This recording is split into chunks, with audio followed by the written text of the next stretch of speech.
आप लोग कवि जी के तेरे ही खाए बने आयल हुए। यह दुनिया का सच्चाई है कि आप लोग आज कवि जी के तेरे ही खाए बने आयल हुए, चाहे यूट्यूबर भाई वीडियो बनाओ बने आयल हुए, चाहे प्रमोद भैया हम गावे बने आयल, लेकिन वो समय आई कि एक दिन आपो लोगों के तेरे ही खाए बने, हम अनो के तेरे ही खाए बने कोई। यह दुनिया का सच्चाई है। तेरी 4 लाइन कवि जी के ऊपर प्रकाश डालती का।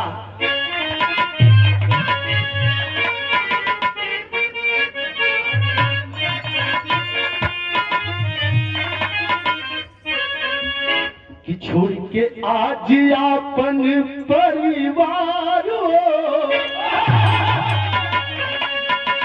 कैसा बड़ा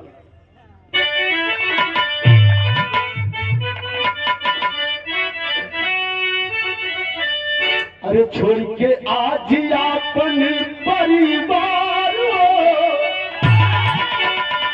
कि छोड़ के आज है अपन परिवार छोड़ के आज अपन परिवार हो काहे के विचार कैलन कभी भी छोड़ के आज अपन परिवार हो काहे के विचार कैलन कभी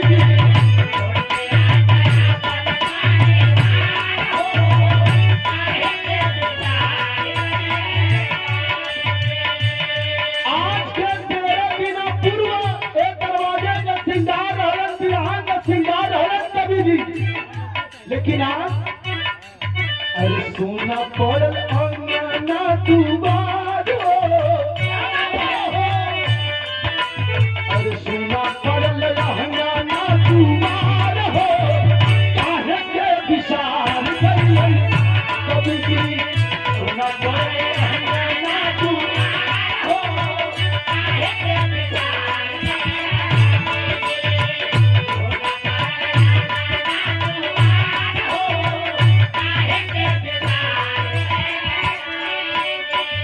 सुंदर माला और आशीर्वाद पड़ल अंगना दुबार हो अरे सुंदर पड़ल अंगना दुबार हो काहे के विचार कैलन कभी भी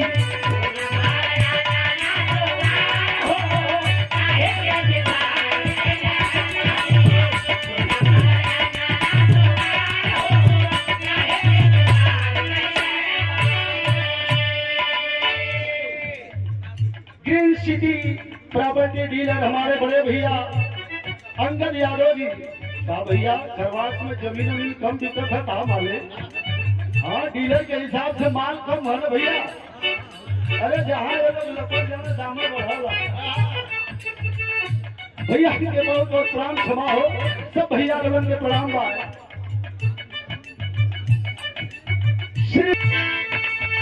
स्वर्ग का पूरा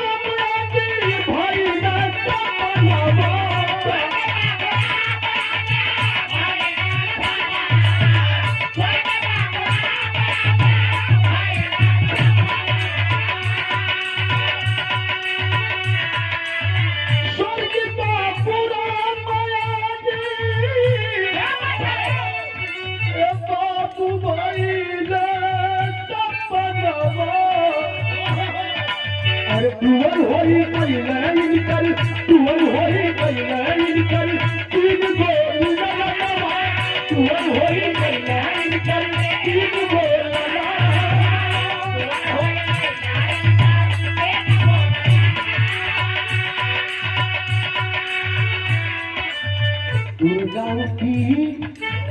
दुर्गावती के कवि जी का धर्म पत्नी दुर्गावती के रहला चोरीदार हो अरे दुर्गावती के रहला चोरीदार हो काहे के विचार कैलन कभी भी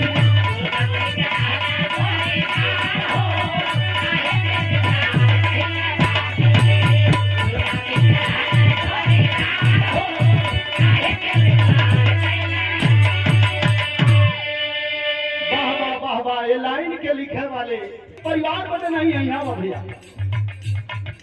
हर के भैया कवि जी के सपूत हो बारे प्यारे लाल कवि जी ऐसा लाइन लिखलन की सबका एकदम मन गदगद हो जाए। बारे प्यारे लाल कवि जी क्या लिखत हुआ?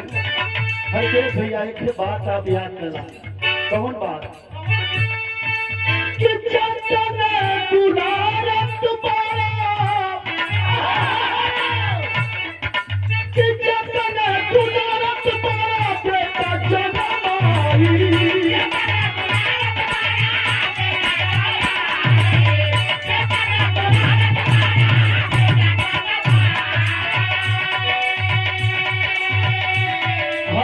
भैया के लिए मंच पर बरौली की लाइन पूरी हो जाएगी। हर के भैया याद करिएगा कि जतन दुलारत पारा अपन बेटा जनमाई। अरे ओ तन दुलारले होई है। अगर लाइन एक लग जाए तो प्यारे लाल कवि जी की लेखनी को चाह की सम्मान कर दिया ताली बजा के कि जतन दुलारत पारा अपन बेटा जनमाई। ओ तन दुलारले होई है, ओ तन दुलारले होई है तोहर के बापू माई। ओ तन दुलारले होई है तोहर के बापू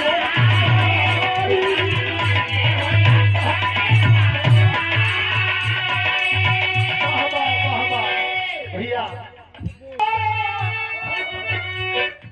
अपन बेटा जनमाई।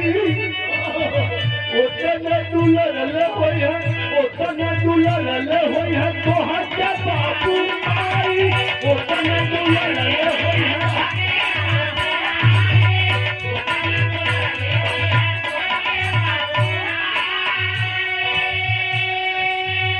कैसे माई बाबू दुलारले हुई? अरे अचरा मेरा कलर छिपायो।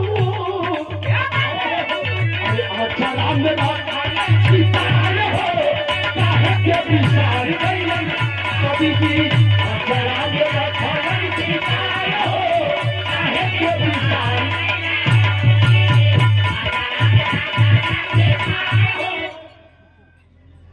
साहब आपके तरफ से चरणों में प्रणाम। सब भैया लोगों के प्रणाम बा। आखिरी लाइन बा। कौन लाइन बा? और सुंदर माला और पेटीएम से पैसा हमारे मोबाइल में आगे 500 रुपए का पुरस्कार। एएमडी म्यूजिक के मलकार महोदय हमारे बड़े भैया श्री अजीत यादव जी, बहुत प्यारा आशीर्वाद रहता है। अजीत भैया के चरणों में प्रणाम। सब भैया लोगों के प्रणाम बा। आखिरी लाइन हो, हमारा समय खत्म हो। अगर आप लोगों का मन हो तो एक लाइन खाली गा लेंगे। मन हो ना आप लोगों का? नाराज मत हो रमेश भैया के बाबूजी के श्रद्धांजलि सपुत्र लोग रमेश भैया पूरा परिवार दे रहा है। तो कवि जी भी स्वर्ग से देखत हुई है और देख के अपने बचवन के ऊपर, अपने शिष्य लोगों के ऊपर खूब प्यार से आशीर्वाद देती है। क्या देख हुई है?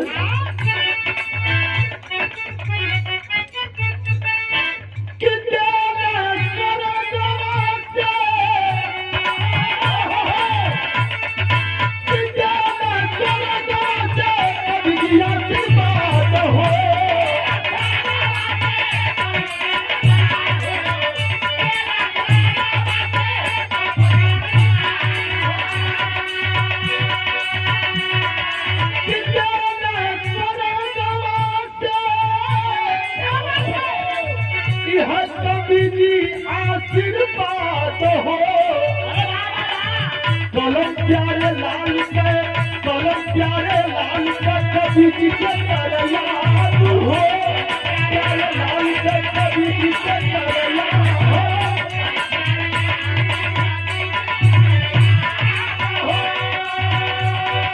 अरे करला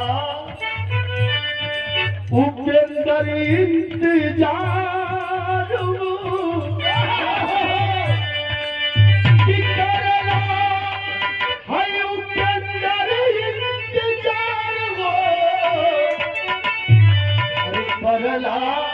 उपेंद्र इंतजार कि काहे के विचार कैलन कभी